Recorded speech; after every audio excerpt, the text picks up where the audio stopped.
Now at 5, some quick thinking by a group of Good Samaritans prevented what could have been a disastrous situation. Good evening and thanks for joining us. I'm Heather Heron. I'm Mark Mellinger. One man lost control at the wheel and drove right into a Marathon gas station parking lot, taking out cars and gas pumps. News Channel 15's Gina Glaros joins us now with details. Gina?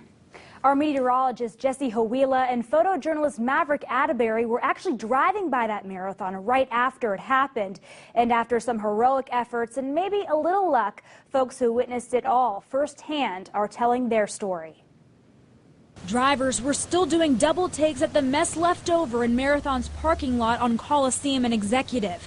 But shortly before, some were in it. I heard the explosion when it hit the gas pumps, turned and looked to see what it was. Gerald Kalenbeck and his son Michael Wochak were getting gas at the time when they saw this blue car flying in. The gentleman that was operating the passenger car had a medical issue while he was westbound on Coliseum. The driver crashed into this van and 2 gas pumps right next to it. My first instinct was to run over here and make sure everybody in the car is okay. There ain't any kids in the car.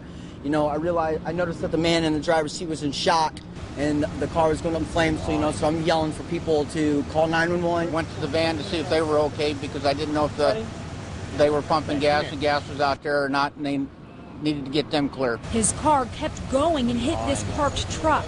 He moved this truck that far. Luckily, Kalenbeck had a fire extinguisher to slow the fire. I've had a fire extinguisher in my car for about 30 years in every one of my vehicles. You ever had to use it?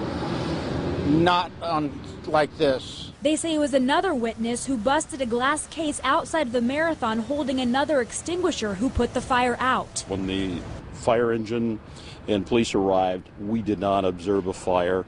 It's quite possible that it was extinguished prior to our arrival. And if there was, it was very minor. Still, those involved say it could have been much worse. It's a blessing. I'm thankful God was with everybody on the scene. Nobody was injured too terribly bad. This is a best case scenario to what could potentially have been a very disastrous situation. The driver is in a hospital in stable condition.